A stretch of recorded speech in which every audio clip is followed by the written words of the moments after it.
Hey, so, hi, how are you? Umineko looks different. Umineko should look different. So a little bit of backstory here. I was aware that there were a bunch of Umineko side stories that had been, that had been released at through Comiket and stuff, that were canonical to the game, and I wasn't planning on having us touch them until after we had finished EP8. It just didn't seem like it just felt like, oh, let's save it for the end, right? However, some of the folks in our Discord were like, hey, one of the stories has some stuff you might be interested in hearing before you start EP8, if you haven't yet, which we haven't yet. So I'm like, okay, we'll do that then. And we were fully prepared to just read them off of the wiki straight up and then have me edit in some music afterwards. And then another person on the Discord was like, hey, there's an English patch for the game that has all of the stories in it. And you should play that instead. And I'm like, well, fine. I guess we're doing that. That's much better for YouTube. Yeah. So, oh, whoops. The one we were told to read beforehand was The Witch's Tanabata, which I believe is the second one, if the ordering on the wiki is correct. So, this one they seem to go in order. All right. So we're gonna probably do the first two stories. Let's do that. They're not super long from what I've seen, so we should be able to get through a couple of them. And we'll do the first couple now, just to make sure we get that context that folks thought was important. And I love context. We'll be saving the rest of them for after we're done with Umineko, along with a couple of other things that we wanted to do. So look forward to the rest of them later, but for now, here's the first handful. The first one is a letter from Bernkastel. Or letter written by Bernkastel. Just what exactly is this? I mean, I think it says right on the tin what exactly it is. Exactly. It's a letter. According to the wiki, this was originally included in the EP3 novelty shorts that released at Comiket 74 on August 16th, 2008. Huh. Excellent. I don't know if this is the same using the same translation as the one on the wiki here. But if it is, then the translation is credited to the Ace Frele. Thank you. To my beloved friend. Are you feeling well? Such a conventional greeting would most certainly sound like sarcasm to you now. That's why it'd be kinder of me to ask like this. Are you still alive, my beloved friend? Thank you for the reply the other day. I was very surprised that you still had the energy to at least write to me. Well, the one who urged you to write an answer was me, though. Even so, the fact that you mustered energy to at least write me for my sake was a great surprise. Or one might call it a miracle. And also, thanks for that valuable suggestion. I agree with your opinion, too. Perhaps the wire puller is indeed Lambda Delta. That girl probably found a witch who has the worst affinity with me, just to take revenge on me and waited for me to be lured. And I fell into her trap like a duck. Ducks are known for getting trapped as... I see. I see. I guess this is so ridiculous that it made you write to me, huh? I feel like you're wearing your malicious smile. But when I think about your disease, maybe she is a precious being to me. If she is a much higher ranked witch than I, if it means that is very close to your disease. In other words, it means that is the only way to escape from the disease that eats into you, no, into us. And she is putting it into practice. Interesting. Is this about Sogandis, Featherine? they found the cure. What? I am not repeating that. I'm not. But you almost did. You almost fell for it. Would this be like an early indication of Featherine then? Maybe. Like the disease that because Featherine has the thing that that will kill her if she gets and has the little thing that keeps her personality. And the little horn thing that's not actually a horn, but it looks like it. Maybe. And ironically, it also means she is teaching it to me. Well, it doesn't matter. But if by getting on with that girl's farce your disease will get better, I'd like you to please lend me your strength. Lambda Delta boasted that I will absolutely not be able to win in this game board. And at that time, I paradoxically identified the rule X. She really is a stupid girl. Haha, achoo! Oh, shit. Now she's in my letters. In other words, it's like the story that always starts from June 20th. It'll make sense someday. Oh, okay, that's a Higurashi thing, is it? Probably this is the core of the witch Beatrice. Indeed. If we consider it that way, this witch named Beatrice certainly is interesting. She opened up a world that I, that girl, and you didn't know. The rule Y that makes it into the source of the magic. It seems Lambda Delta has touched a bit, but two. But she can't possibly reach her level. If we call this very thing as magic, except for Beatrice, certainly not one of us can be called a witch.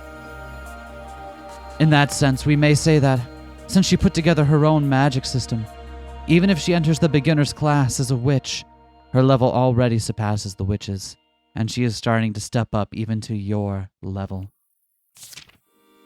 If she were strongly aware of that and comprehended it, not even Lambda Delta would be a match for her, and I even less. And, most probably, I'll be affected with the same disease as you. However, even so, this is really interesting. I see this rule Y as the very existence of the witch Beatrice. That's right, I managed to analyze this far. And certainly there is one more rule, the rule Z. Because the number of phenomena being observed that can't be explained with rules X and Y alone is way too big. Rule Z's true colors are unknown. By Lambda Delta's speech, it seems that this component has a lethally bad affinity to me. If we take that as a hint, what on earth could it be?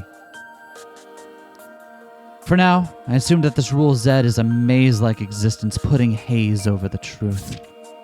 In other words, a maze to not let me come close to the rules X and Y. My power is just like writing up a map, making sure all of the forks of the maze, spending 100 years. In other words, no matter how complex is the maze, one day I will certainly be able to walk through it. By the way, if it was Lambda Delta, I guess she'd just keep walking along the walls until she arrived at the exit, even if it took 1,000 years. No, it feels more like she would cut through all the walls by making holes in a straight line until the exit without taking detours at all. I have wall hacks. Who showed Lambda Delta how to wall clip? What on earth could such a maze with a bad affinity be with me? With me be? There's only one thing that I can think of. In other words, it is a maze where it is meaningless to write maps. For example, would it be alright to say that it is a maze of indefinite shape that constantly changes the shape and flexibility? I see. If it is this general idea, then I may be able to explain it with the rock, paper, scissors game that Lambda Delta speaks of. Even if it is a maze that I cannot walk through with my power, it must not be an obstacle for her, who can go towards the goal through the walls. I can understand it using this general idea, but if I try to grasp it as a rule, I cannot understand it at all. Because originally, rules are immutable things, right? Indefinite things being rules are beyond my common sense. Even though it should be solid, it possesses a fluid face. Like mercury. In Latin, mercury means living silver. They believed that it leads to a perpetual youth, and it was highly valued as research object of the alchemists. It's ironic. In other words, it links to the alchemy and the witches, as she calls herself. Unless I can unravel this rule Z. No, just because I can't unravel it. Beatrice will be exactly a witch. After writing so much, I got irritated. If you did read until here, you must be laughing. You can bet. Very soon, you'll want to sneer at me even more after seeing my troubled face. Before long, I'll go to pay you a visit. The get-well gift will be me. You can sneer at me as much as you want. You like it, right? To do that. So I can, to meet a friend I haven't seen for so long. Please, revive. From your friend who still believes to be dear to you, Bernkastel.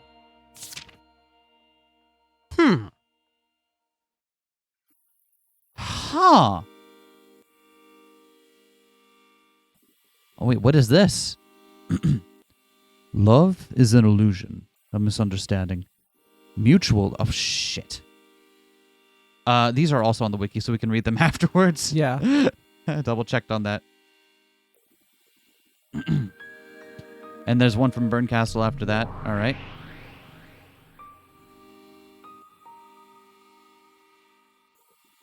Oh, yeah, that is Featherine's... Yeah, okay, it is a letter to Featherine. At least I can only assume that's because why they're showing that there. Let me read those poems now. Yeah. Ronave's poem. Love is an illusion, a misunderstanding. Mutual love is a mutual understanding of being mutually loved. A mutual misunderstanding. Oh, mutual love is a mutual misunderstanding of being mutually loved. And engagement is a vow to not wake up for your whole life from that misunderstanding. Ronave. Interesting. Love is an illusion and misunderstanding. Mutual love is a mutual misunderstanding. So, saying that two people in love are willing to ignore that to... Two people in love must by necessity have to ignore the true nature of love to be... I don't know. I wonder if it's touching on some of the things about the heart being a mystery and so on that come up in chapter 7. And it's like part of love is that you can't know exactly. You've gotta puzzle it out as they puzzle you out. Maybe that's got something to do with it. And Bernkastel's poem goes like this. Many things were found from his room. From those evidences, it is possible to deduce that I am loved by you. Many things were found from my room. From those evidences, it is possible to deduce that I also love you. Nothing was found from her room. However, I cannot deny the existence of an undiscovered evidence X of unfaithfulness. Frederica Bernkastel. Is that our first time we know her name? We've learned her first name? I think so, maybe. And this seems to call back to some of the stuff that Erica was talking to Delanor about. Yep. That I suppose I think at the time I supposed it might have been a vessel for Featherine's feelings, but maybe they're closer to Bernie's than hers. Although again, depending on the reality of the world, right? You can still come back to Featherine. Fascinating. No, you.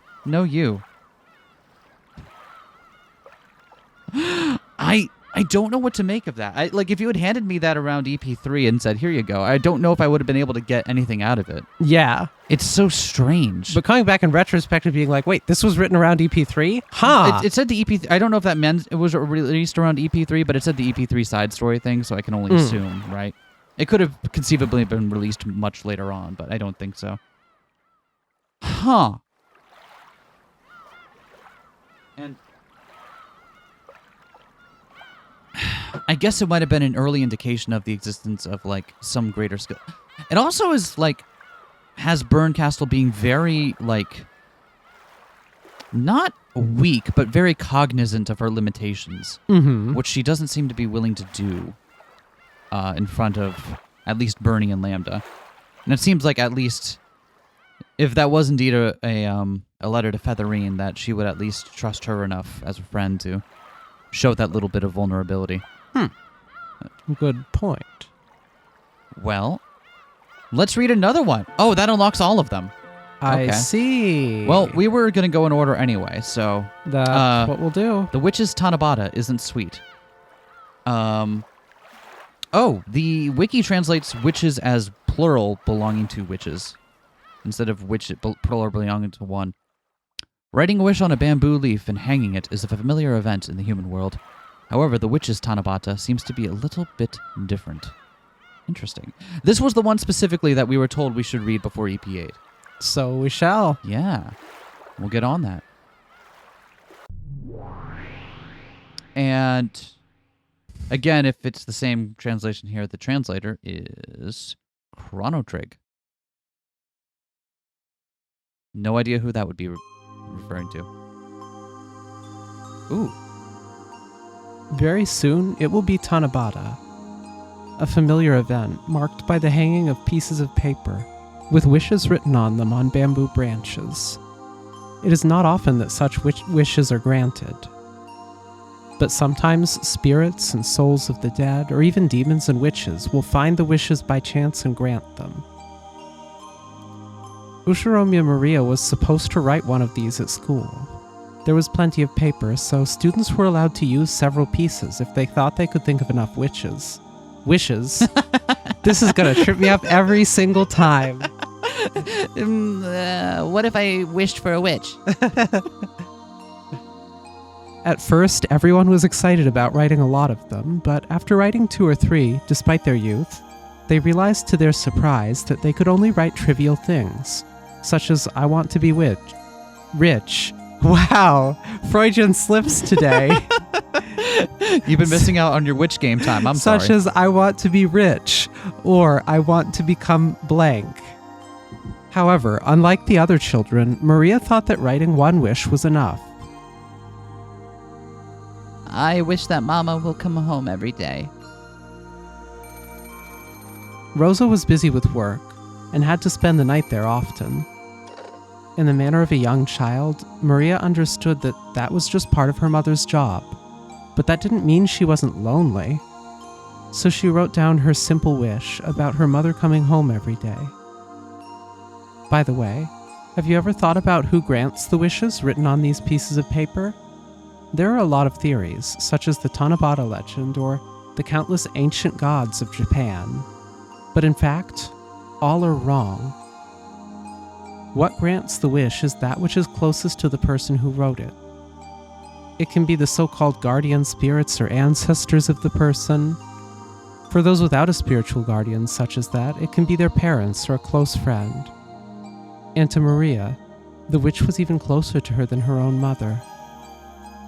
So, in Maria's dreams, on the night of Tanabata, Beato accepted the wish that the girl had entrusted to that piece of paper and read it. Maria, can you hear my voice?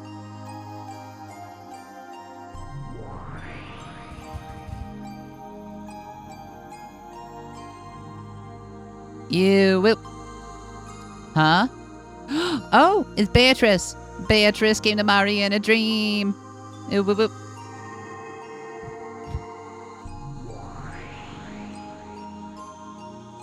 Yes. Today, you hung a Tanabata wish on some bamboo, did you not? That wish has reached me. Therefore, I have come to you to grant that wish. Today, Finally, I'm the Wish Witch. A Nintendo GameCube. What, you're not going to say they haven't been invented yet? The kid can dream for one day. Oh, really? Yay. Thank you, Beatrice. Ooh, woo, woo, woo, woo. Well then, about your wish. That's my favorite Beatrice face. The one where she's going You wish that your mother would come home every day.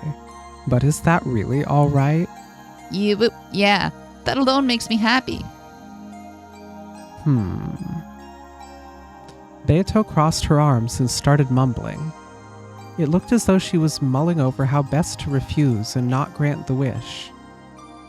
When Maria saw Beato, who she believed could do anything, make a face like that, Maria grew anxious. Woo, woo, woo. Is having Mama come back a difficult wish to grant? No, to make it plain, it's easy as pie. It's not anything difficult at all. But, Maria, think carefully. Is just having Mama come home enough? Huh? If I grant that wish with magic, then starting tomorrow, your mother will return home every day. However, even if she does come home, she won't necessarily be in a good mood, you see. Rosa was the president of a small company. Things hadn't gone as planned yet, and every day was a precarious financial situation. She was desperately trying to expand her business by clinging on to any orders she could get, and using that to bring in more requests little by little. If Rosa were to come home at a set time every day in this state, it would not end well. In order for Rosa's company to achieve financial security overnight, she would have to make a wish herself, and make it clear exactly how and where the magic should be used. But even if the magic from Maria's wish might reach Rosa, it would not extend to Rosa's company. In short, the wish would be granted by Rosa suddenly losing her job. You're right there, Beato. Or else with the company being suddenly crushed, so that Rosa could be at home every day. That probably wasn't the wish Maria was hoping for. Because of this, Beato had come into Maria's dreams to ask what her true wish was. So, Maria, let me hear your true wish. Your wish is not just that your mother comes home, right? No. Just having Mama come home every day isn't good enough. That's right. What comes after that is what you truly wish for. What comes after the first wish is what you truly wish for. Interesting. The desire for her mama to come home was only the beginning of Maria's true wish. The wish she truly desired was something that must not remain abstract. Normally, if the ones granting the wish were mischievous, they'd grant it no matter how abstract it was. But Beato was Maria's close friend, so she didn't play that kind of trick. Because she knew that Maria's true wish was something more. Mama will come home, and then? Wait, sorry. I think we swapped. Oh, whoops. Yeah, go for Mama will come home, and then? And Mama will always come home early, and then she'll make dinner with Maria. And then? And then we'll have fun talking together, peeling potatoes and setting up dishes. And then? And then we'll watch TV together and laugh together at some funny show and enjoy our meal. And that'll surely be fun, right? It'll surely be happiness. She didn't just want her mother to come home every day. The happiness painted in Maria's mind continued much longer after that. It was something wonderful even just to imagine. A meal that the two made together and could enjoy together while chatting. Maria had never once asked to eat out. Just eating at the table with her mother was more than enough. Even though it only happened rarely, Maria wished for it to happen every day. The glimpse of that dream world made Beato laugh warmly. Maria wished for her to somehow grant that wish, but Beato simply giggled and spoke again. Is that enough? Huh? I do believe that this dream of yours includes more than just a happy dinner. That wish still needs more to it before I can listen to it. What you truly wish for surely continues much further after having that fun meal. Grand Slam. Thinking back to that one piece of... remember that piece of art? It was Mushroom, right? Did the... Yeah. Of Rosa taking Mario out to a Denny's anyway. Oh, that was great. Of course, a fun meal between mother and daughter was only the beginning of a fun family lifestyle. I'll make tea for Mama. As we drink our delicious tea together, we'll watch TV. Then I'll heat up the bath and we'll take a bath together. I'll even put in one of those bubble-filled bath bombs that Mama loves. Then we'll splash around having fun in the tub and make even more bubbles. Then she'll kiss me goodnight, get things ready for tomorrow, and go to sleep. Then the sun will rise, I'll wake up early and wake Mama up when she oversleeps. Good morning, Sakutaro. Oh, hey, I gotta lay low today. I'm still on the lam. Yeah, I know. I'll bring Mama something to drink.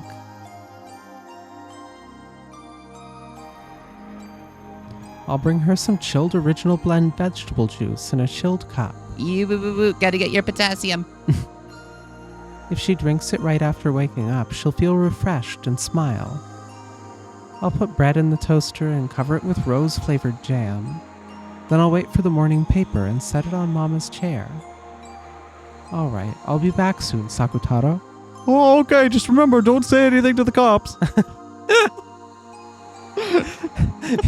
He hasn't yet learned that it's the IRS that comes after you for tax evasion, not the neighborhood police. Is that how it works in Japan? He hasn't yet learned that his tax evasion has reached the attention of the IRS, even though he lives in Japan. Oh, no. Perpetual criminal Sakutaro. After a morning like this, I'll be happy all day long at school. School is fun too, and everyone in the rabbit band is always happy as well. Oh, good, all 4 of them. They really make a ruckus in my pocket. So I'm sure that Mama will make lots of progress in work. So I'm sure that Mama will come home in a good mood. So I'm sure that we will always, always be happy every day.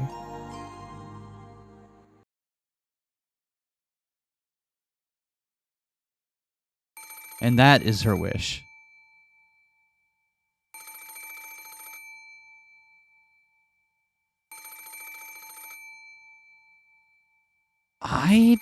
You know what? Go ahead and take it. You're narrating for this one. I could hear a monotonous electronic sound buzzing, buzzing. It was the sound of my alarm clock. That's right. I was dreaming the whole time. Whatever. I wish that Mama will come home every day. A small piece of bamboo with that piece of paper hanging from it was beside my pillow. I wonder if that's why I had such a strange dream. Beatrice came from Rokenjima, and clearly drew for me a world that I couldn't see at all before at the time I wrote that wish down. A world where my desire for nothing more than that Mama would come home every day was expanded more and more into infinity. No, that's not all. Until a second ago, I really was inside that world. I'm sure that, for just the smallest of moments, Beatrice granted my wish for me using her strange magic. She had endlessly expanded my conservative and unambitious wish. After all, Beatrice is the Endless Witch. And if the world she showed me was made by magic, then, as a witch apprentice, I should be able to do it too. That happy dream, which was so faint that the alarm had drawn me away from it, I should be able to make into something real. As a witch apprentice, Maria knew how to make that magic a reality. By believing. Yes. By believing in magic, it gains power. So Maria strongly believed that it had not been a dream, but something that could be made into reality. What was the first thing I did on that happy morning? That's right. First I'll wake Mama up. I'll bring her some vegetable juice in a chilled cup. Maria jumped out of bed and headed for the kitchen. She wanted to let her mother know that this was the start of a happy morning, which would lead to a happy day and a happy tomorrow. Thank you, Beatrice. Thank you for making my Tanabata wish come true. God, why does every single story about Maria just hit me right in the fucking gut?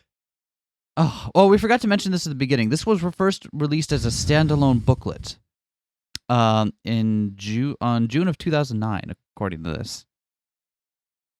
God damn it.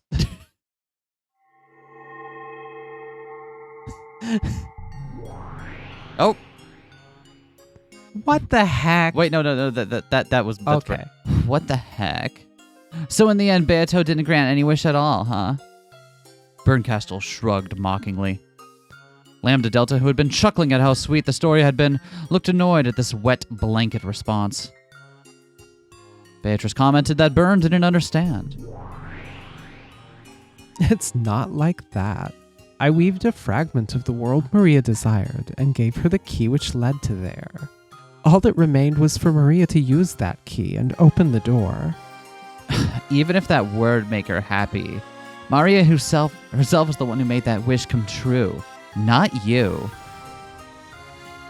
You're as twisted as ever, I see, Bern. Why are you always behind me suddenly? Always watching. Okay. There is no way for a wish to be granted unless there is a strong desire for it to come true.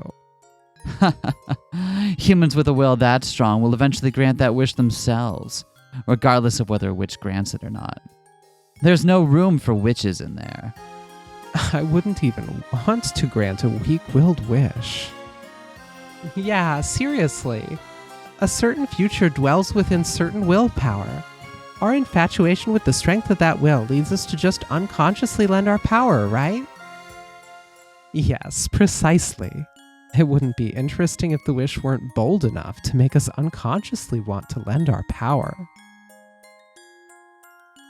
Bern, you take people's efforts and the strength of their wishes a little too lightly. Beato and Lambda kept lamenting how much Bern didn't understand. Oh. Then Lambda, how would you grant a wish? Have you also granted someone's wish on a Tanabata?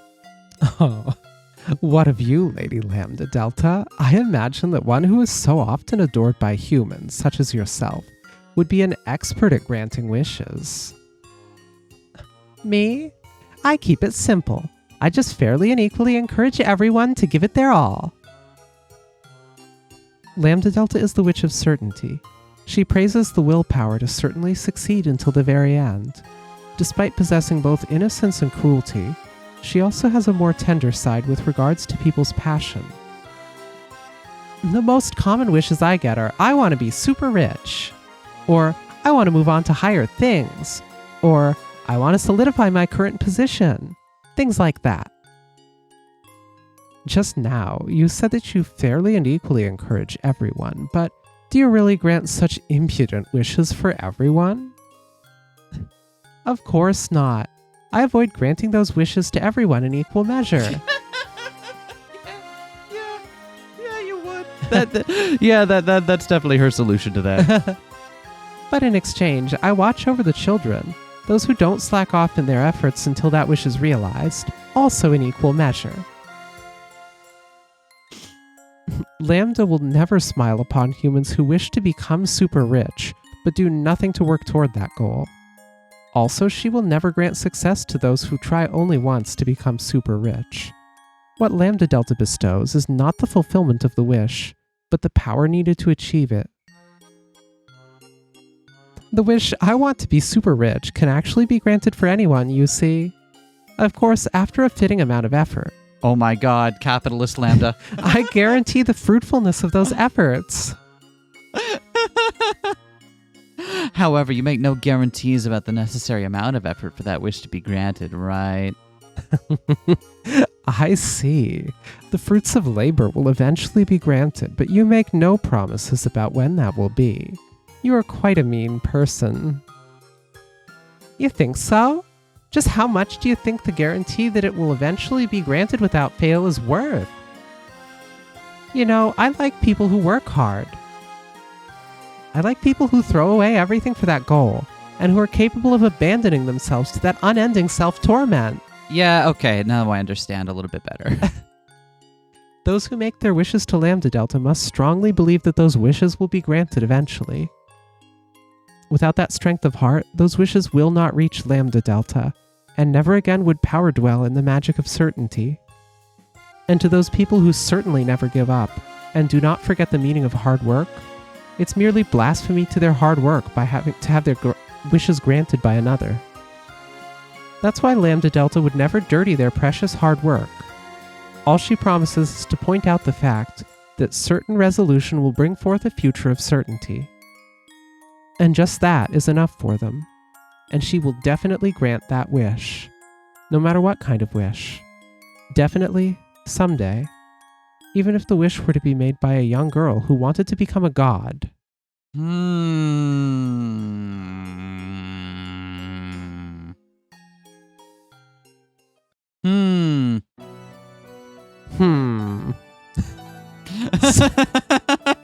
Sorry, I just got really thinking about stuff for a moment. So, that is the magic of certainty. A magnificent power that is in no way inferior to my own endless magic. Yeah, right, it's way better. You're rock. I'm paper. Not only that, I'm super paper that's been twisted twice. Damn it, not super paper? Twisted twice means that you're all wound up. Fits you perfectly. Doesn't it? With Lambda the only one who didn't get it, all three witches cackled together. Lady Bernkastel, are you not the witch who controls miracles? There must be as many humans who want you to grant a wish as there are stars in the sky. Well, they are miracles. Things that shouldn't be granted are granted. I imagine lowborns with double the more normal ambition, but a dislike of work would love that. Wait, Oh, no, that's... Wow, I sounded like Bernkastel for a moment there. God damn it, not the curse again. But that's no good. Those filthy wishes are unfitting for someone as wonderful as you, Bern. Before you What? look at... What? Grant my wish. I have way better wishes. Okay, what's your wish? I'll grant your wish. What is it? You have to grant it first. I'll tell you later.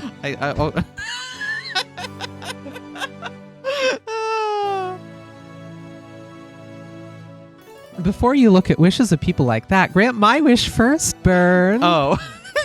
That's exactly what she says. You're suffocating me. Let me go. Miracles are called miracles because they don't happen. For me to do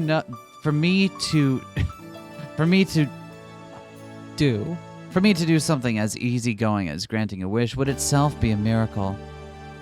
Human passions don't amount to much to witches, but it seems they don't amount to anything at all to you. I don't want to know. I don't want to hear that from someone whose name is known for her cruelty like you. Not much I can say against that. I may have been too uncharacteristically soft. Well, you're really easygoing when it comes to Maria, Beato. You should spread that around to more people beside Maria. It's like sugar that's precipitated. I used a word with more than 2 syllables, Bern. That's wonderful for you. Isn't it? I mean, I have the feeling you only learned that because you needed to learn about different types of sugar for a baking class you took once. Name any other word with that many syllables. Syllable? No, that's one less. You can't just repeat my own words. They're right next to each other. All right, that's it. For your birthday, I'm getting you a Scrabble dictionary.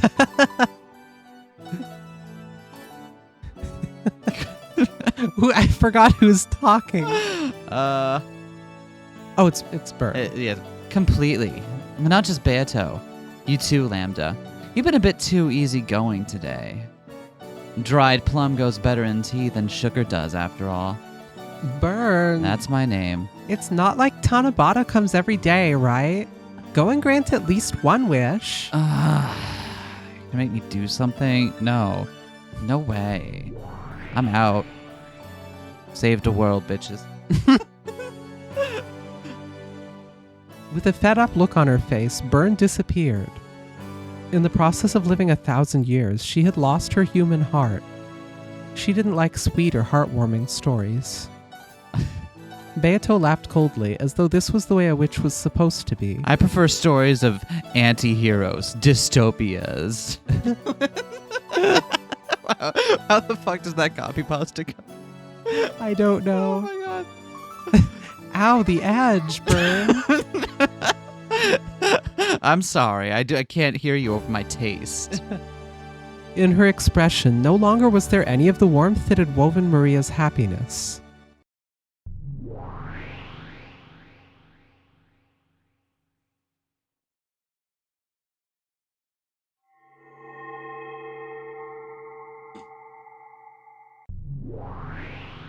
Yep.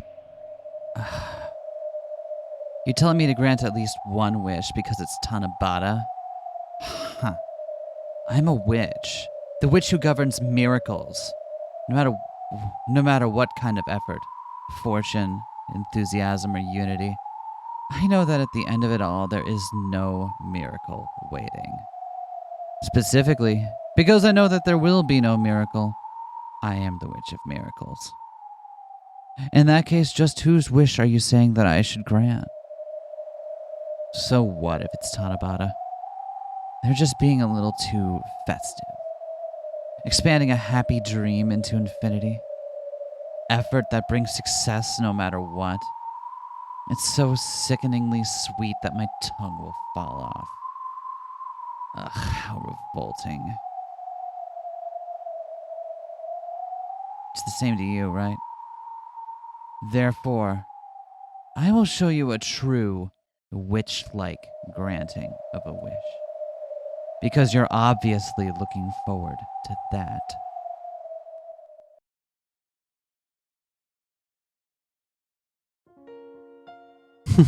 Oh no! A small Ange received a small piece of paper at school, wrote, "I wish for my family to come home" on it, hung it on a bamboo branch, and fastened that to her bedpost. Tiny Angie? Tangy? Then she clapped and made her wish again so that it would come true. Having wished with all her might, Bern appeared to her in the land next to illusions, the world of slumber. Yup. What's up, ground beef?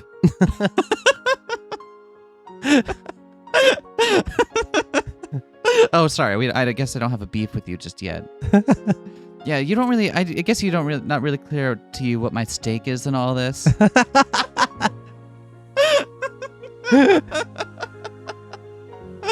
Hi, Angie. Is that your wish? Yeah. Who are you? Can you kick that up like 5 octaves for Tiny Angie? Probably not. Yeah. Who are you? Nope, not happening. I will not tell you my name. This is the world of slumber. A world like the receding tide. Even if you hear my name, it will not remain in your memory. Well then, your wish. I wouldn't mind causing a miracle and granting that wish for you. Really? Really? Yeah, really. However, magic is something that will not be granted unless you wish for it strongly and work hard for it. I hear that's how it works anyway, according to Lambda. Ugh, sounds like such a pain, honestly. Angie was not able to hide her surprise at this witch, who showed up in the world of her dreams, claiming that she would grant her wish. However, she felt that the witch wanted something in exchange for the miracle. But if her family would come home, Angie thought that she would accept any undertaking. I'll work as hard as you want me to, Witch Sama. Please hear my wish. All right, I understand. If you follow my instructions every single day, if your desire for that wish to be truly granted reaches the heavens, at that time, I will definitely pay you another visit and grant your wish. Although, that could be 1 year from now, 5 years from now, or perhaps 10 or more years from now. In the meantime, try to stay away from tall buildings. Just unrelated. In that regard, I guess I'm about the same as Lambda, I say, realizing who's narrating. In the end, I'll grant it, so it's not exactly unkind. Then, Witch Sama, what should I strive for? Today, you were told by your foster mother, Ushiromiya Ava, to think of her as a replacement for your mother, and that you could count on her for anything, right? Yes.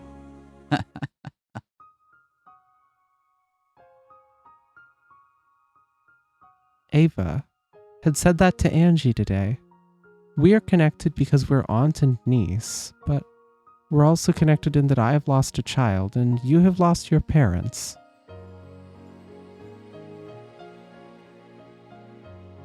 And we cannot trick ourselves into thinking of each other as replacements for our lost family.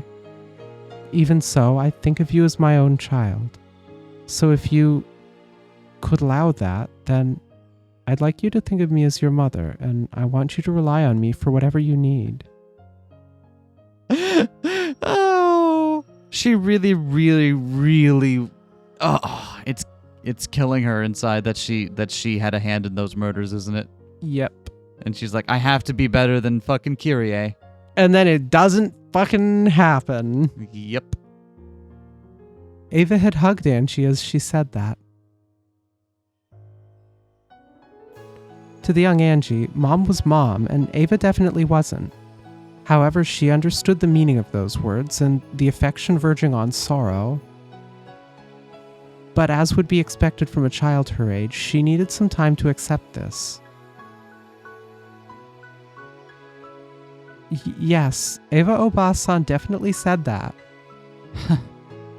If you wish, from the bottom of your heart, for your real mother to return, then you mustn't give the position of mother away to somebody else so easily. If your real mother loses her position as your mother, then she will never come back home. Wow, rude!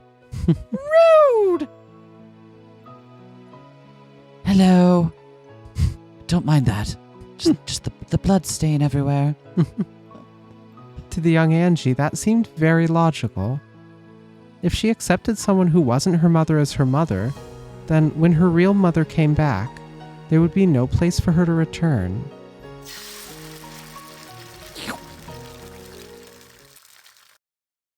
Ow. Okay. For your real mother's sake, this is important, right? Yes. Witch-sama. Ava Obasan is Ava Obasan. I will certainly never call her Mom. I won't think of her as Mom. Good. And Ava Obasan said something else, right? Right now, we cannot forget the scars on our hearts, and together we have forgotten how to smile. However, I believe that this would surely sadden my child and your parents. Wouldn't it be all right if we could remember how to smile, if only a little bit at a time? Of course, we can't do this right away. We have to remember our forgotten smiles bit by bit. That's why I've decided that from today on, I'll try my best to practice smiling. That's weird, isn't it? Angie-chan, if you ever remember how to smile, please show me too. I feel that if we do that, we'll be able to remember how to smile even more.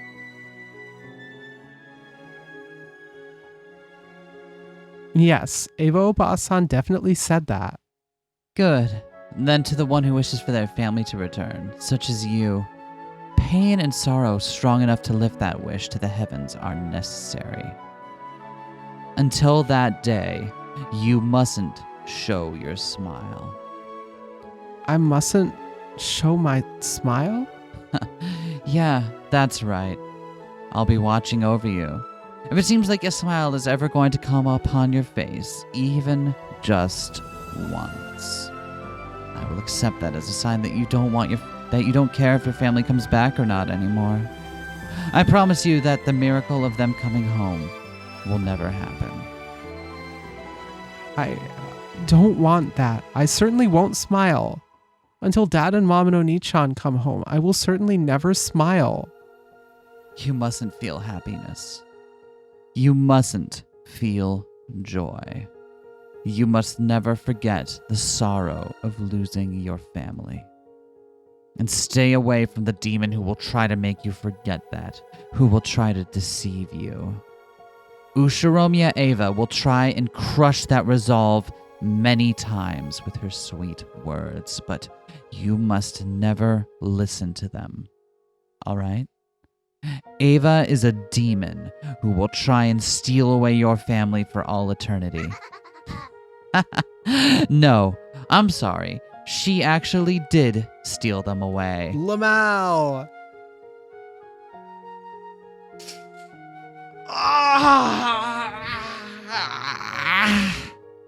My resolve won't be broken. Until my wish is granted, I certainly will not listen to Ava Obasan's words, so please, grant my wish, Witch-sama.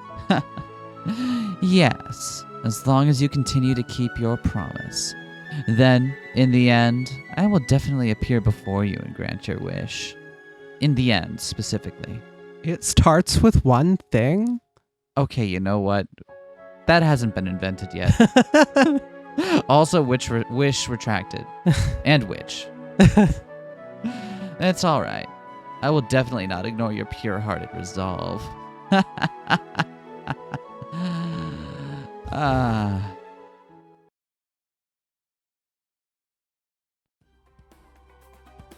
The next morning, Ushiromiya Ange clearly announced it to Ava. They were the magic words that would bring forth the miracle of her family coming home. And the words were a curse that the cruel witch had made her say. From that day on, those words stole the smiling faces from Ange and Ava for all eternity. To a witch's eyes, isn't this kind of Tanabata more wonderful? I won't be bored. At least, not for a while. These kinds of fragments exist, but what do you think? All of you who love this kind of ill-natured story like this level of pain more, don't you? Is this good enough? Beato? This is totally still Burn reading. All I really did was make it a tale more suited to my role.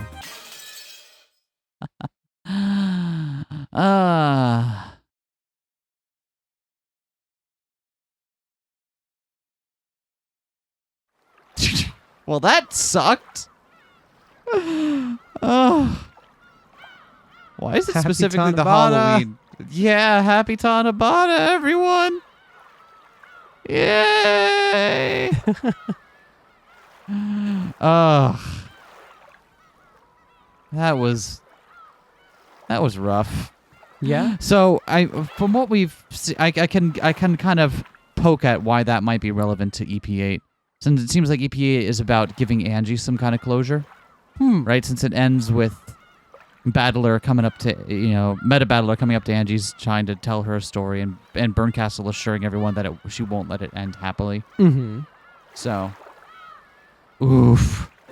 We got some more time in this episode, so let's do one more. Yeah. How about Game Master Battler.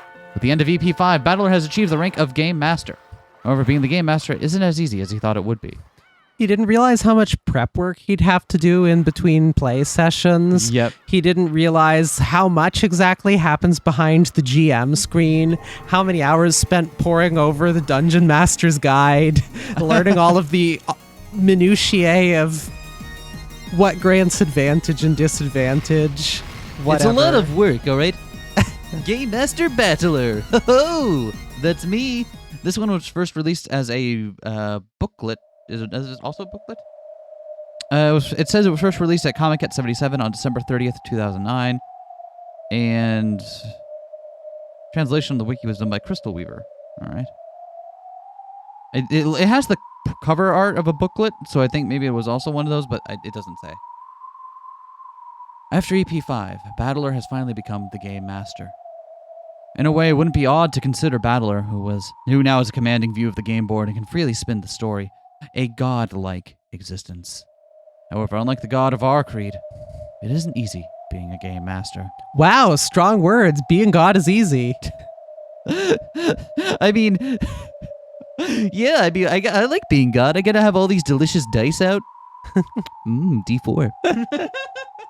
It sounds like being God would be hard. You'd have to spend all day trying to pit unstoppable forces against immovable objects and stuff. Honestly, or so I'm led to believe from all the thought experiments. Yeah, the worst part about it would probably trying to be find my own prime mover. At least that's what all of the high school atheists I talk to keep talking about. Well, that's easy enough. Can't you just use the sieve of Eratosthenes? I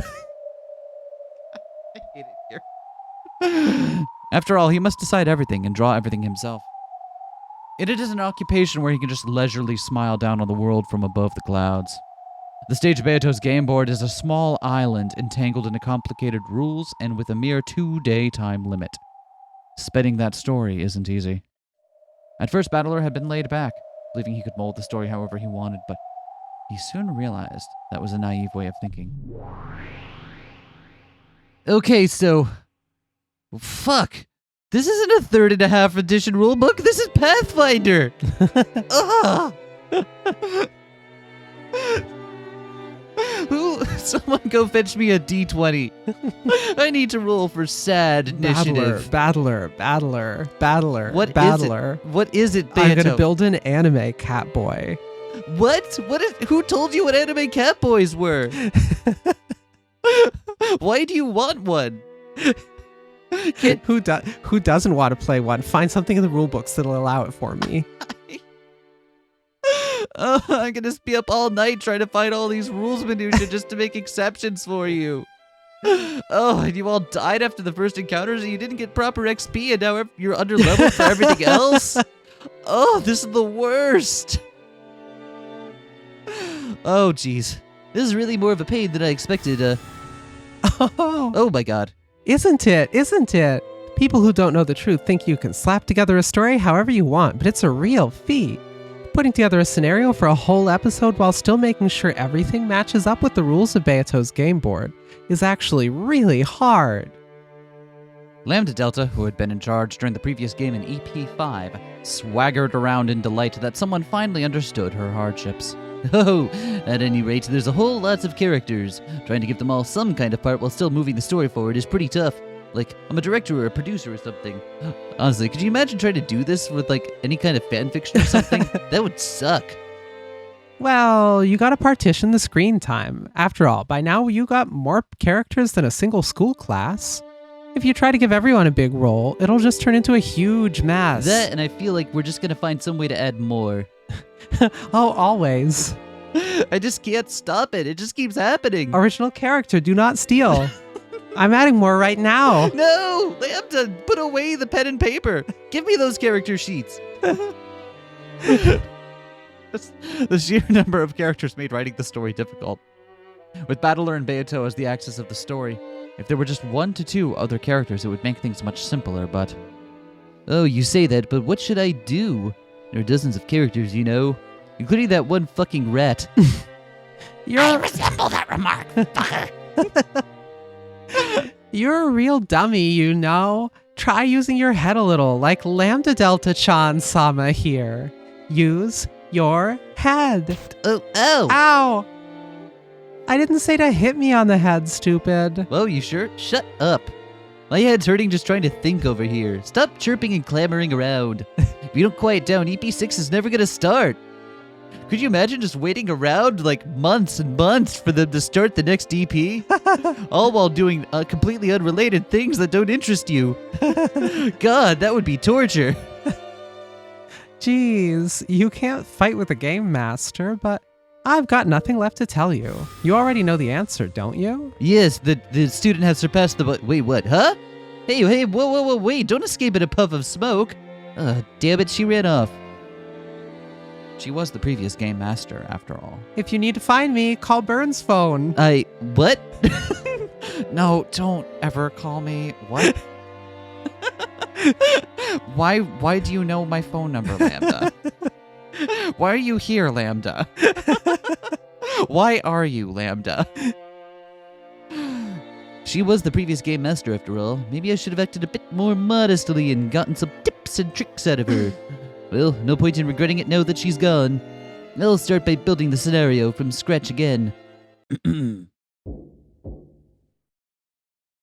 Oh, it's the son of a knock.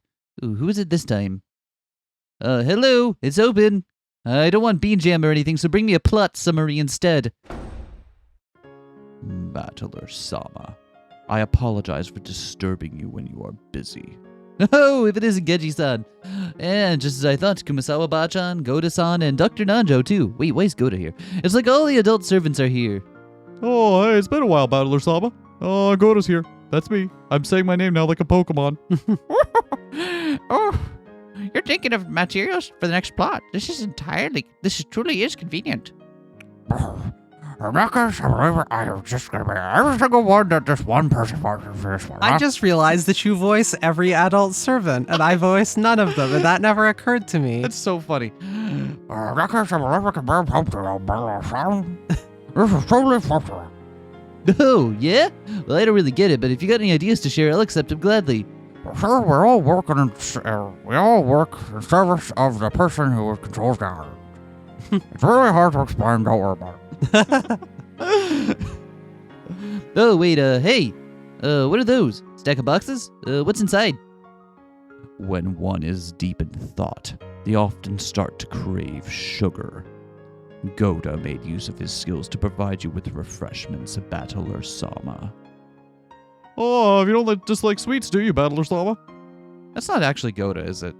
Because Goda was never there for this scene. This is like Glamour Beato or something. Oh, if so, I go to apologize for, which I also keep insisting that my name is Goda. Of course not, of course not. From pudding to almond jelly to anything else, Battler-sama just loves sweets. I heard you were having quite a bit of trouble now. I don't expect me to go to a ton of time to feel to take a short breath. Rather than medicine or examinations, the most important thing for maintaining your ability to concentrate is rest. Oh, if you'll allow me, Goda, I will set the table. It's just what you'd expect from... It's just what you would expect from the adult servants. They tidied up the desk nimbly, took out various colorful desserts from the stack of 3 boxes, and in the blink of an eye, brightened up the dim study by laying out a smorgasbord of desserts. I would like a smorgasbord. I want a smorgasbord too. I wonder if you could, can you, go mountain downhill on one of those? Go surfing on your smorgasbord. Oh, I want to go surfing. I'll do a smorgas 360. Come, eat up. If you could settle for the decrepit old lady, perhaps I could spoon feed you as well. Oh, sorry, but I think I'll just feed myself. Let's all dig in. Oh, you even made black tea. That's really thoughtful of you. It's my favorite kind of tea. Help yourself, Battler-sama. I have served the Master and Beatrice-sama for a long time. Therefore, I know how difficult it is to spin the tail of the game board. No one has yet congratulated you on your promotion to Game Master, Battler-sama. Please take this as a gift in case I promise elderly. Oh, don't call yourselves elderly. I'd never slight my seniors in life. Come on, let's eat. And Goda-san, you don't need to be so humble. Let's eat together. Oh, thank you very much. Then, please allow me to, What a blessing. Oh, it is delicious. It's like my cheeks might cave in. Like they said, a rest might be exactly what I need. I'm not coming up with any new ideas, and my concentration is just getting worse. Whoa. So worse that I accidentally clicked outside of the game. It's not like I'll get anywhere with just sitting in front of my desk with my arms folded. Well, thanking his seniors in life for their Fuck! The curse never goes away, does it? Well, I think you got a different curse going on, Ange. We'll learn to live with what we're going. While thanking his seniors in life for their concern, Battler forgot about the heavy responsibility of the Game Master for a bit, and improved his mood by leisurely chatting and enjoying himself.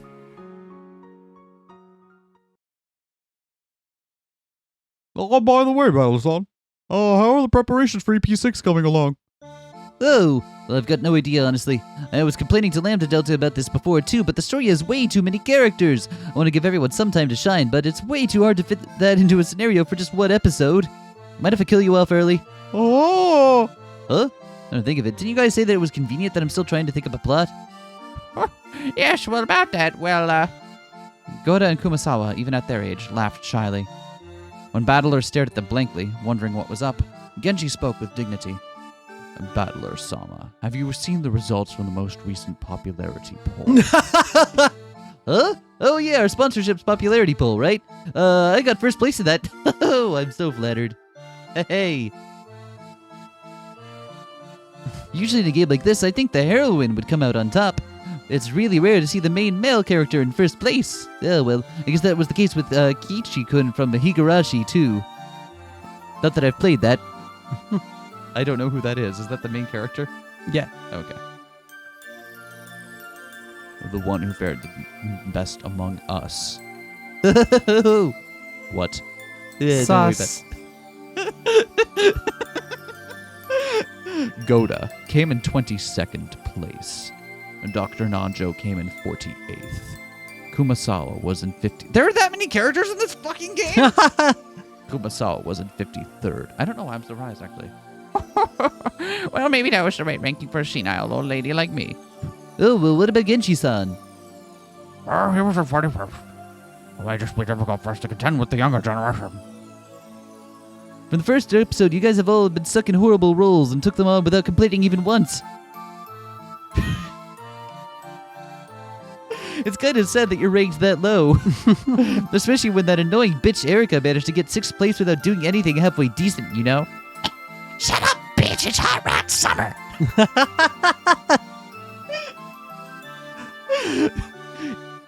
It is a popularity poll after all. I know I'll never be able to contend with the beauty. No, rolling with it. Genji's sad he'll never be able to contend with the beautiful young ladies. I don't read too much into that. Oh, it's a popularity poll after all. I know I'll never be able to contend with the beautiful young ladies. Wearing bitter smiles, everyone deflated a little bit. The fun time we had been having, eating desserts and drinking black tea, seemed to wither away and end quietly. I want to cheer everyone up somehow. Hey, who wants to play D&D? Oh, I'm such an idiot. I'm the game master, aren't I? In that case, to boost your popularity, I could just give you guys some more screen time. Ho-ho-ho! Everyone perked up and broke into a smile. Well, I get it. So they all came here to make an appeal to me. In Umineko no Nakokoro ni, where the younger generation stands out more, the adults don't usually get a huge role, especially the older servants who are often killed on the first twilight. And, well, even when they do survive, all the good parts are usually snatched away by me and Beato, so they never really get their chance to shine. Man, I've been so thoughtless. If I sympathize with you about the popularity poll results, I should try and do something about it. Popularity is proportional to how much screen time you get. Sorry for not realizing that sooner. Seems you guys were really unfortunate in Beato and Lambda Delta's game scenarios. But now that I'm Game Master, there's been a change in command. Just leave it to me. To make your popularity go way up, I'll make sure to give you guys tons of scenes. That's easier said than done. What should I have them do anyway? In a world of magic battles and reasoning battles, where can I fit them in? In that case, I'll ask you guys instead. What kind of role do you want? This is my thanks for that delicious dessert, by the way. I'll give you anything you ask for. Oh, in that case, please allow me to do something great in the kitchen. Well, of course. But if your only role is to cook, you won't get to do much after the murders start, right? Oh, no, please, leave it to me. If it's in the kitchen, I can't lose. Well, what if I were to take part in a huge battle wielding kitchen supplies? Is that what happened in EP? I don't remember what happened in EP6. I don't think That was the one where they all decided to fake, where Battler's original plan was that they were Yeah. faking the murders to, get back at Erica for being so pissy. And then, there's definitely been battles in the kitchen in Yeah. the story, but not episode 6. One could appear completely useless just before the scene and end up getting cornered in the kitchen. When someone insults a cooking tool, the strength of rage will manifest on the tables returned on the opponent. This will make it appeal to the young one. Oh, my catchphrase will be, I can't lose in the kitchen. How does that sound? Okay, but I want to read this. This does sound pretty great. oh yeah, that's not bad actually. The chef Goda-san will use his Aikido techniques to blow away the swarm of goats. And if we make sure to play some pumped up battle music there, the scene's sure to stick in everyone's minds. Alright, it's decided. I'll definitely make preparations for Goda-san's awesome battle scene. Oh, yeah. Oh, God. Did you just move the background in the middle of the recording? I hope you didn't do that, because that'll look really fucked up. Well, I guess we'll see when that comes out. Oh, thank you very much. Thank you so much. Oh, what do you want to be, Kumasawa-chan? Is it gonna be that? The perfect servant who is always stealthily witnessing the key scenes from a crack in the door? I think a role that makes use of my age and experience would be the most fitting. Because of my plentiful life experience, I immediately sense that something seems out of place at the crime scene, and find the key to solving the whole mystery. However, the culprit discovers this, silences me in a heart-rending scene, and I leave behind a dying message. Track down the culprit. Ta-da! Of course, that's what the mystery fan would want. Yep, exactly. Right, because she's a fan of mystery, so she knows where the good parts are. Yeah. Yeah. Oh, that sounds pretty grim. I'll take it. Let's put you in that role, Kumasawa-san. It's perfectly easy. It's pretty easy to make you stand out with a big dramatic death scene. I'll make it a real tearjerker. Going along with the trend, Ange will perform a super surgical operation using only the supplies he carries on him and becomes super surgeon. On top of that, inside his doctor's robe, he carries a ton of scalpels and drugs, so he'll be okay even if he has to fight, kind of like Black Jack. Genji-san will play the part of the cool supporting character. He'll be making a cocktail or something in the guest house lounge, reminiscing about the old days. He won't get a battle scene, but a really strong enemy character will say something like, You're Genji? That's impossible. You should have died. and give us a glimpse of how awesome he was in the past. All right. This time the adult servants will get to do all sorts of stuff. With your plentiful life experience and cutting wit, you'll be able to leave a scratch on the 1,000-year-old witch and her crew. Thank you, everyone. Now that I know what direction to take the story, I might start getting more ideas. That's wonderful. I think we'll be able to be of use to you, Battle-san. Well then, we should probably take our leave. If we stay much longer, we'll get in the way of your writing. Oh, thank you for being concerned for me. And thank you for collaborating with me as well. I'll be sure to write an awesome scenario to give you guys enough spotlight that you'll all rank in the top 10 in the next popularity poll. Goda, Kumasawa, Nanjo, and even Genji were all choked with tears of gratitude. Battler, in order to clear away their long-standing regrets, immersed himself even more in the production of EP6's scenario. Once again, the sound of a knock. Oh, who is it now? Oh, this time it was a really unexpected character.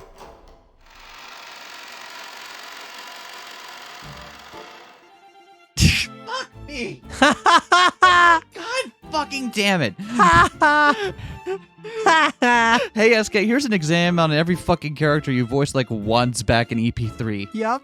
Yeah, well? Because she had a really Yeah, high-pitched... exactly that. Are you making any progress on the new scenario?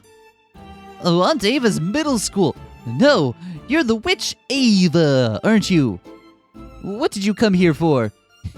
That's some greeting. Which previous episode was the most popular, huh? It was EP3, right? And why do you think that scenario was so exciting? It was because of me, the rival character. If you have a wonderful scenario, you need to have a wonderful rival to go with it.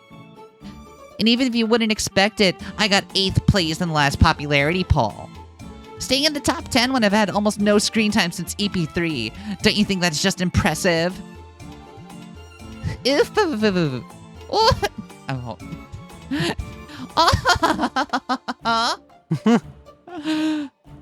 long as you allow it, I can show up in EP6 and make things even more exciting. Why don't you just give me a role? No, no thanks. The rival I have is good enough. But why? Oh, she fits the role of an annoying rival just perfectly. In her nastiness and perversion, she far outshines you. What? What is that? He had promised to confront Erica in the next scenario, so he had unofficially offered her a part. In other words, the position of rival was already filled. So he had no idea where he could place Ava, someone whose character overlapped with Erica's. That's right, bitch. Additionally, Ava, who had seemed like a pretty irritating character when she made her debut in EP3, now seemed almost dull in comparison to Erica. After all, Erica, the type of character who would resort to cheap tricks, set the bar very high. Well, that's just how it is. Unless there's a bug in the script for the sprites or something, you probably won't be showing up. Are you saying I'm inferior to this Erica girl? How? Why? Oh, she's pretty much got all the specs. She's annoying, she's pathetic, most importantly, she's a pervert. It's almost too much for one character. What? Are you trying to say that I've lost my impact?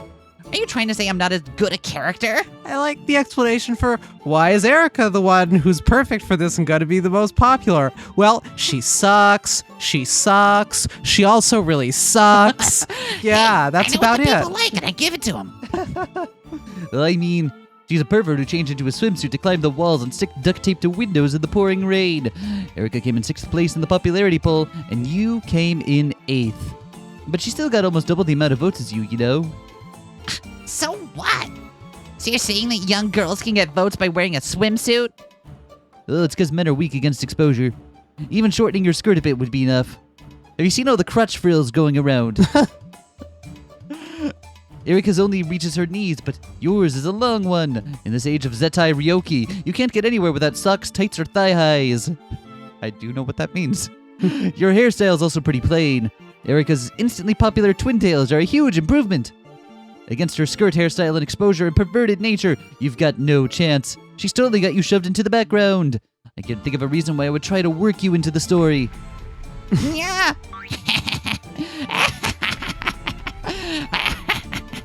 Character overlaps with Erica's. Never makes an appearance again. Fired from Umineko. Abandoned on a roadside. Starvation. Death.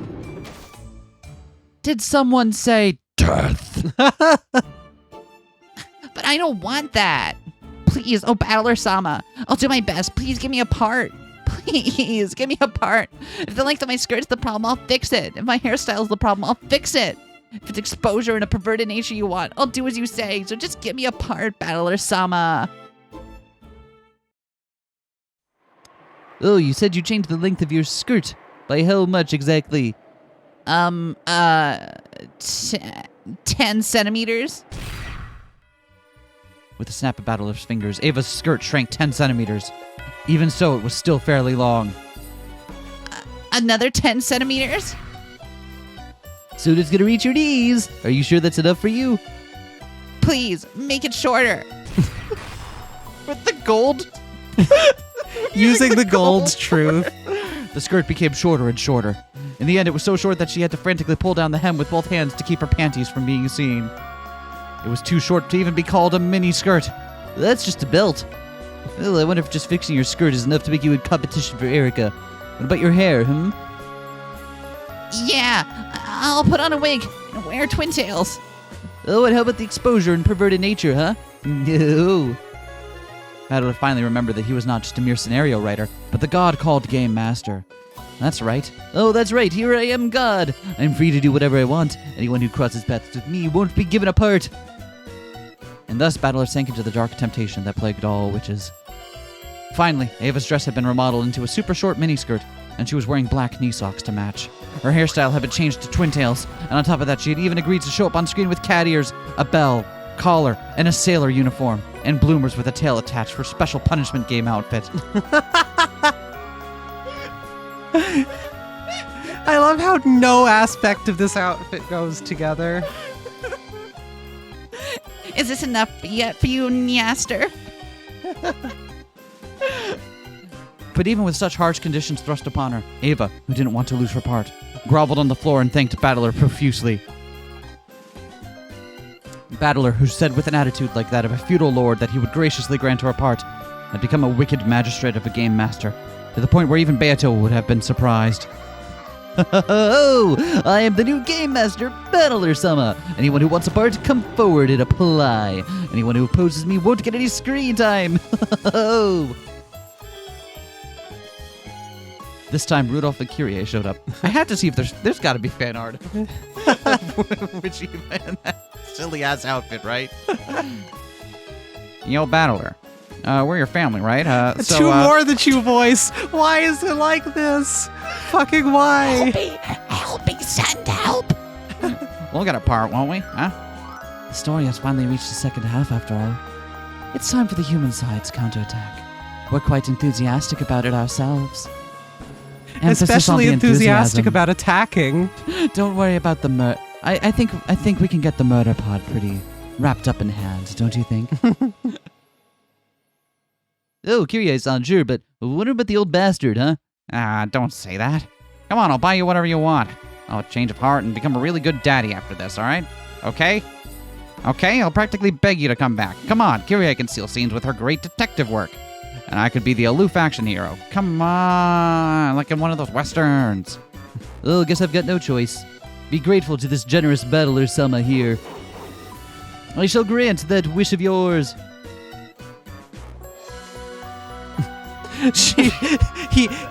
He also puts Rudolph in a sailor uniform and cat ears. Are you sure this? I mean, like, I'm willing to do it. It's fine. Like, I'm good. I am perfectly accepting of my own masculinity. I don't feel threatened by this. It's just like crazy. Next was Kraus, Natsuhi, and Jessica. Hello there, battler-san. Natsuhi, Jessica, and I. Would it be possible for you to give us a part as well? It is not that we want to steal the spotlight. Finally. If you could just depict us as an intimate family, that would be enough. I want to be involved with the battles. Let's kick up a ruckus and beat up the witches and demons together. Oh, I'll grant that, but only on one condition. What is it? I don't have to wear that silly outfit that Rudolph is wearing now, do I? I'm not saying I wouldn't rock it. It's just, I'm not as young as I used to be. Natsuhi Oba-san. I want you to become my lap pillow, and then I can call you mother. It's not like I'm gonna force you into it, though, okay? Well, if you can, I'd like you to be wearing a swimsuit. Oh, and I'll provide the swimsuit myself. How about a school swimsuit? Of course, you don't have to do it. After all, I just gotta find 6 people to kill off the first Twilight from somewhere. Oh. Battler, you asshole. What do you think you're saying to my mom? Casting coach. I'm not gonna force you to do it, okay? After all, I'm the great game master. I understand. I will wear a swimsuit and act as your lap pillow. I gotta be honest, when we started, however many hundreds of hours ago playing this game, I'd never imagined we would end up here. Just doesn't make sense on all accounts, does it? That sounds like a you problem, seeing as you're writing the story. Oh, yeah.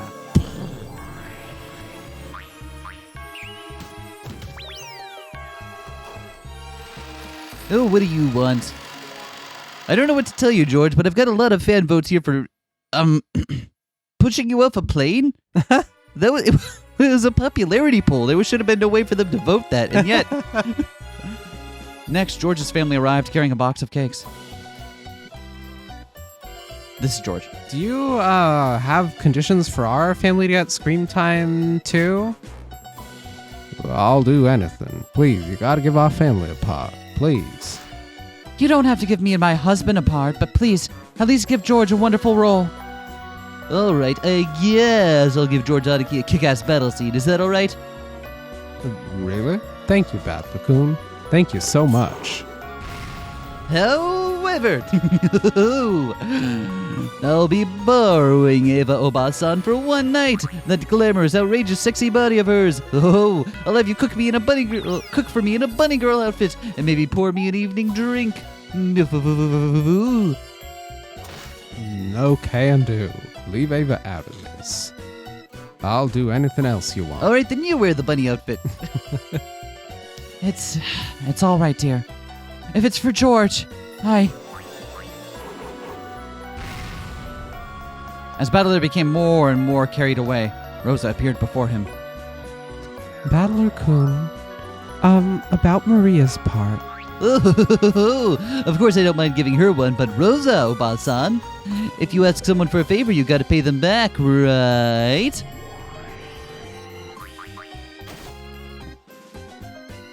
This is a gym uniform. What do you want me to wear this for? Oh, Rosa Oba-san, I think I'll have you watch my back while wearing this gym uniform. No! Did you forget that we're your family? I'm trying not to think about that, actually. Honestly, that's the one question you shouldn't ask anyone in the Umineko fan base. This is terrible.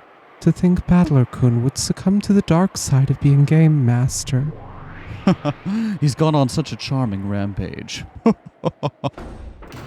Oh, it's Rona and Virgilia, huh? Hey, what up? I owe you guys one. Oh, don't worry. I'll make sure to give you guys screen time next episode without any strings attached. Oh my, really? Then I'm truly grateful. Oh, no matter what you may think, I'm a man who doesn't forget his debts. No. Battler-kun, everyone wishes for a part so much that they've become desperate. Please stop toying with those feelings. Oh, even if it's your request, Virgilia, I'm afraid I can't comply. That wouldn't be very pop and cute now, would it? After all, I don't forget my debts, but I don't forget my grudges either. Oh, that's right, Ronove. Oh, this is a notice. Post it somewhere for me, would you? Certainly. Oh my, what is this? The Seven Sisters of Purgatory won't be getting any screen time. If anyone has any objections, come talk to me. If something like this were posted, there would be no doubt that the Seven Sisters would run off to see Battler. But since they had been in every episode since EB2, they all felt fairly secure as the popular Seven Sisters of Purgatory. So why, this time, would they suddenly not show up at all in this scenario? Right? Because they didn't have any stakes in that one, right? I don't remember them being used at all Yeah. during EP6. We all know the answer to that. It's all Lucine's fault. Yeah, One-sama. All Lucine's fault. Why is it my fault? What did I do? Because Lucifer One-sama. In EP3, you bullied Battler-kun too much. As representative for all the sisters, you had a monopoly on tormenting Battler-kun, didn't you? I'm so jealous I can't stand it. Lucine is the one who darkened Battler-sama's mood. There's no doubt about it. There's no doubt. Which was just one voice this time. There's no doubt. There we go. I got distracted. We're not in sync. What are you gonna do about this, Lucine? I promised Angie-sama that we'd have screen time together again. Are you gonna take some responsibility for that? I'm not the only one at fault here. No, it's all Lucine's fault. Anyway, let's all go apologize to Battler-kun. I don't want to have no screen time. Ah.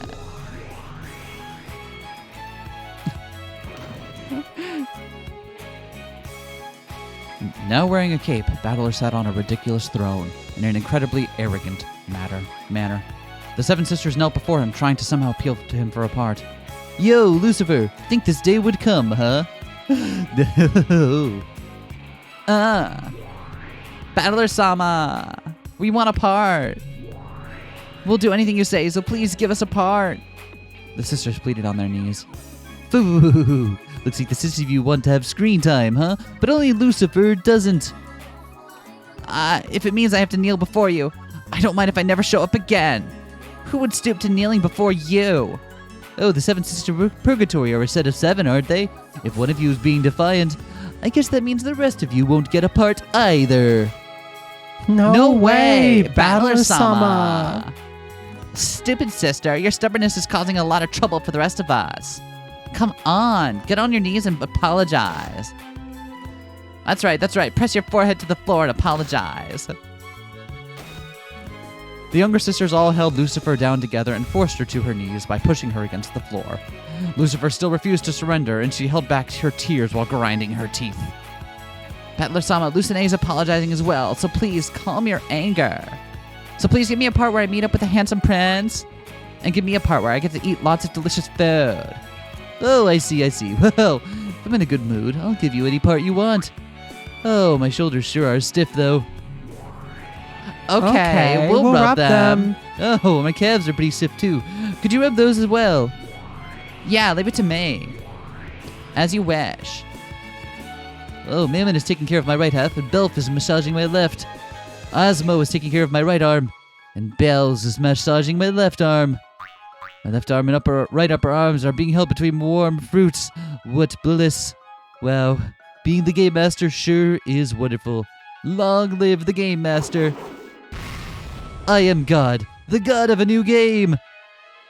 The six younger sisters are fine, but I sure are Lucifer for EP3 now, don't I? You gouged me so many times with that steak of yours, grinding and grinding and grinding. Oh, just remembering it pisses me off. In that case, I think this time Battler-sama should gouge into Lucine instead. I think that's a great idea. Until Battler-sama feels satisfied. I think he should bully her all night long. Wait, what? What are you guys talking about? Hey, let go of me. Oh, I know, Lucifer One-sama. Your back is your weak spot, right? What, Levia? How do you know that? Everyone knows your weak points. You were the only one who thought we didn't know, weren't you? You're too careless, One-sama. Oh, so her back is her weak spot, is it? Stop! Do you think I'll surrender if you do that? Do you really think I'll cry and beg for forgiveness? Oh, shut up. Know my grudge from the day that you tortured me by grinding and gouging into me. Is it around here? Around here. Take that. There. Ah!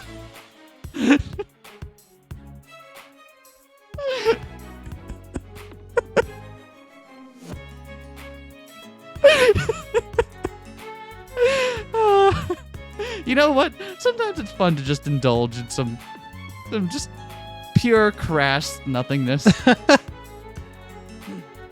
Or is it around here, huh? Ah! No! Please forgive me, Battler-sama!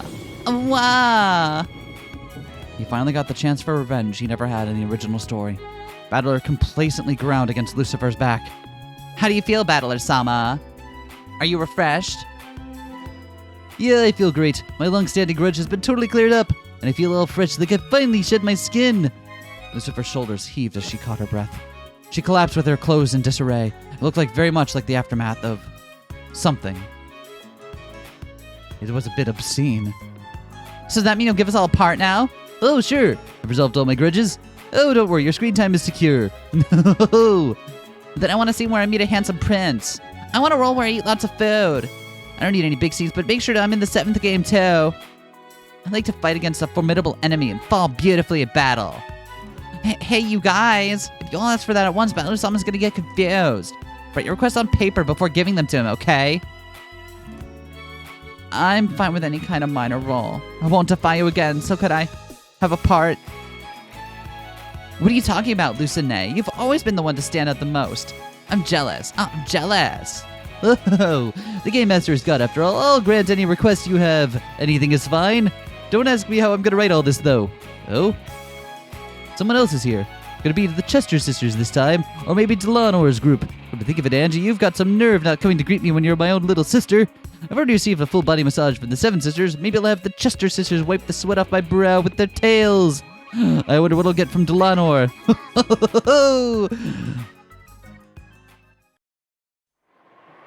In that manner, Game Master Battler exhausted the limits of tyranny and fully enjoyed his harem. However, in this world, people have privilege because they have responsibility. And when you reverse that statement, it rings true even more. Earlier, Battler had used his privilege, so he, now as Game Master, had to fulfill his responsibility to grant their requests. Excuse me. I recorded all the demands you were responsible for on paper. Oh, thanks, Virgilia. Let's see. Oh, there's a whole lot of them, aren't there?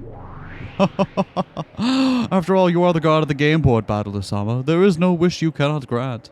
In that regard, the demands have become quite extravagant. At any rate, Battler-kun, what kind of scenario can you make to fit all these demands? And in just one episode? List of characters' demands for EP6. Genji, the refined supporting character. While making cocktails in the guest house... Oh, the refined supporting character. While making cocktails in the guest house lounge, I will talk about the past. We hear a bit about my past from a mid-boss character, and we get a feel for how strong I was in the past. Ange. Super certain, even when I have no surgical tools. I use my daily supplies to perform a successful surgery. On top of that, I will have a fight scene where I use surgical tools and weapons. Kumasawa. Always witnessing the major scenes. Because of my plentiful life experience, I sense that something seems out of place at this crime scene. But I'm killed by the culprit before I can do anything. My death should be a real tearjerker. Of course, for the music in that scene, a new sad song should be ordered from Dai. Oh yeah, I like his soundtrack a lot, but not as good as the ZTS ones. Oh, shots fired. Goda. Oh, I'll cook lots of delicious food. I'd like for the scene to be about my dinner orchestra to be at least 50,000 characters long. And then everyone gives my wonderful cooking a standing ovation. I'll even receive a peck on the cheek from Madam out of admiration. Of course, my fight scene will be in the kitchen as well. It will start out as a gunfight, but the real part will begin when I drop my gun and pull out my knives. I'll blow away the terrorists with my Aikido techniques. My catchphrase will be, I can't lose in the kitchen. Ava. I'll be received as a villain who surpasses Erica. The succession of cruel murders will unfold once more.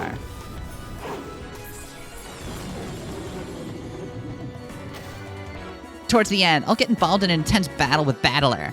That'll need to dig up at least 100,000 characters of text. The battle scene should use 5 new fight songs made exclusively for Ava. Furthermore, in the hand-to-hand combat spin-off fighting game, I get to be one of the strongest characters. Well, I don't know about that. We'll have to wait till we play Golden Fantasia. Which apparently there is still a fucking spoiler character. That still drives me nuts. Why is Golden Fantasia still a spoiler that we can't look at? I can't wait to find out. Frontierworks will release a hug pillow of me along with one of the DVDs. Kraus. The battle against the Golden Witch will head towards the true fight, and will finally develop into the fight for gold. In other words, the right over finances. Kraus, who has always played the part of the lowly buffoon, finally awakes as the Golden Sorcerer. Bargaining to change the market price and distinguish... God damn it, he is just on Wall Street, that's all. Distinguishing between the lies and the truth. Enveloped in the money game conspiracy. Business terminology will fly about to the point where people will feel like they've become business experts just by reading it. Subprime loan failure. Pattern blue. Confirmed as a bubble. Raymond has 5 minutes of active time remaining. The investors are being cut off one by one. Oh, injection of public funds severed. Sending coercion for government backing to Merrill Lynch. It's no good. We cannot send it. What did you say? Commander Kraus, we've received a call from the former chairman of the Federal Reserve, Alan Greenspan. Why are these all American financial institutions? It's been 100 years. Yes, there's no mistake. This is the second world financial crisis, the Riemann bankruptcy. Natsuhi. The story has been quite turbulent until now, so this time I would like a calm romance story aimed towards adults. My husband throws a snowball at me, and when I catch it and split it apart, I find an engagement ring inside. Kia! Aren't you already married? Jessica, forget reasoning and theories. Honestly, I don't give a crap about the mystery. Time for the exhilarating action chapter, with the thrilling Jessica-sama beating up and knocking down the nasty villains with her brass knuckles. I want the director to be Stephen Chow Sing-chi. I don't recognize the director, Neither do I. but we should probably look them up at some point. Hello. I'll get cornered toward the end, but then Canon-kun will gallantly dash in to save me. Don't wonder about what this says about you, okay? For a more detailed explanation of that scene, see page 735 of the appendix. Hideyoshi, returning from the front lines to find my hometown burnt to the ground. No house, no family, no assets. Documenting the man who had lost everything but became the owner of a restaurant chain from scratch. An exhilarating color film based on a true story is created. After getting by through obtaining goods by sneaking into warehouses and selling them on the black market. Hold up, what? The success stories start building up from there. For details, see Excitement, the chronicles of an exemplary man's one-man struggles. Stories of success of a restaurant chain owner. It'll be sold at the company's sales department in every chain establishment for 1,800 yen. New employees should read the script during their training period. Ava. Dejected by the steady ruin of the Ushiromiya family, Ava struggles to revive the Ushiromiya family. Women should do housework and raise children. Women should stay out of the way. The one who should stay out of the way is you, Kraus Nissan. Just you watch. The era of men is long over. Based? Based? I think based. With intelligence and strength. And with gentleness and kindness as well. I'll play a huge role by helping my husband. When my husband's company is in trouble, I'll use my womanly quick wit and wisdom to salvage it.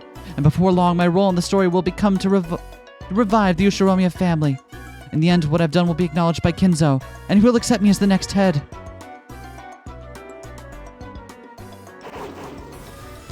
So far, they're kind of getting what they want, right?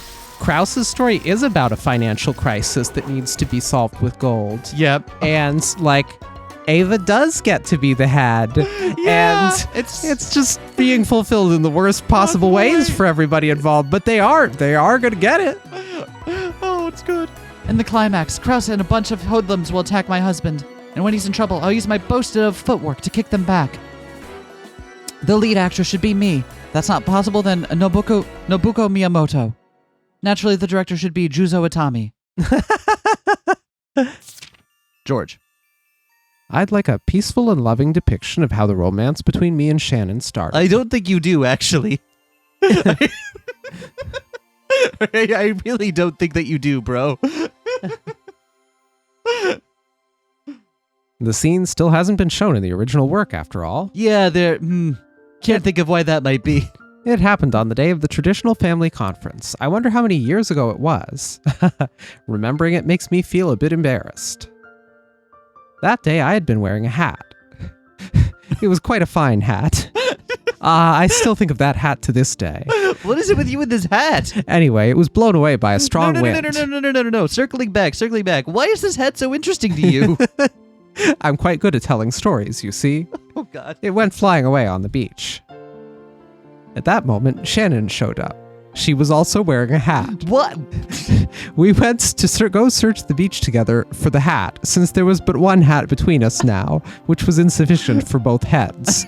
We just couldn't find it anywhere. Oh, yeah, completely untenable. I get it. No matter how many times the two of us scoured the beach searching for it. We never found it. But since it would have been boring to just search for it in silence, we'd conversed with each other the whole time. That was when I heard that she longed to go see an aquarium. By coincidence, I had a friend who was a curator. I arranged it so that just the two of us could specially visit the aquarium on one of the days it was closed. I apologized to her for two things. One was that I wouldn't get to show her the crowds of people at the aquarium. The other was that I hadn't actually been wearing a hat in the first place. Shine. Ugh. No, we're definitely pushing you out of the plane first. Sorry, man, that's what the fans want. Shut up already, what the hell? How long is it gonna go on like this? There's still more than half of it left? I feel like they are fitting demands to match your selfish whims, Battler-kun. Now then, you must write a scenario that integrates all of these demands. However, the Game Master has a limit on how much time he has to write the scenario. A time limit? There's something like that? How long do I have? Well, to put things bluntly, until Winter Comiket. The people at the press factory have their own circumstances as well, so the actual deadline for delivery is even sooner. It seems this year's winter will be quite cold. It isn't unusual for the factories to be located in mountains. It's possible the factory could be shut down because of snow, and the master disc won't reach us in time. Come now, Battler-sama, you should begin writing a new scenario that satisfies all the demands. If you would allow it. I'd be most pleased if you were to write that I become the wild captain of a pirate ship and voyage to the ends of the earth. If possible, I would be happy if you would allow me to perform a 17-year-old and 1,000-year-old commemoration live concert. Oi, I can't hear you. Can you show me a battler also make a request? Oh my, what is it? Can this turn out to be all just a dream? No. I got carried away. I sincerely apologize. Please save me, Virgilia-sama, Rodove-sama. Oh dear, I suppose we have no choice. If you wish for us to dictate, of course we will undertake that task. However, we will add our own demands to the scenario as well. I'll agree to anything. What? Why are you giving me those creepy looks?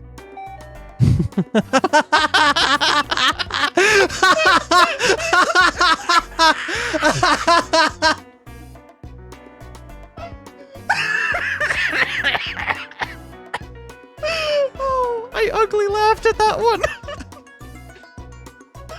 Oh no. Say it. Say the line. Rudo Bato, go Bato. You mustn't forget Rona Bato. What are you guys talking about? Where are you ending your sentences with Bato, Bato? Is that some new kind of verbal tick, Bato?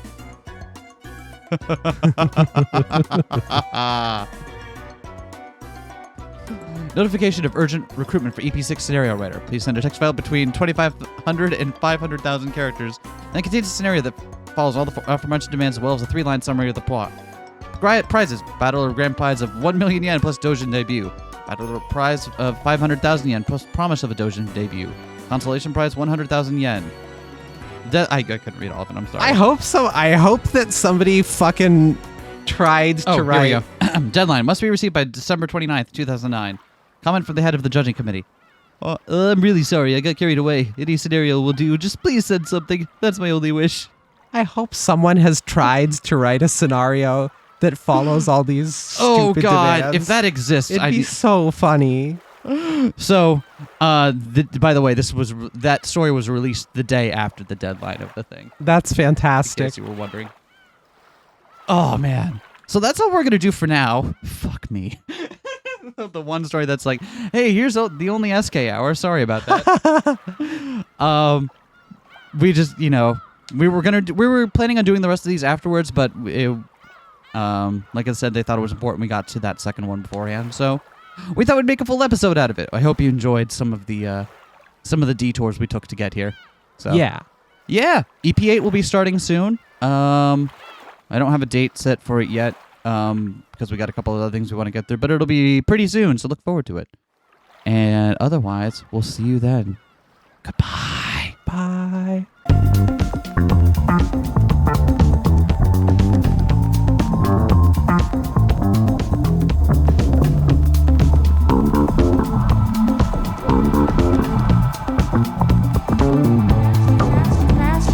Smash that like, comment and subscribe.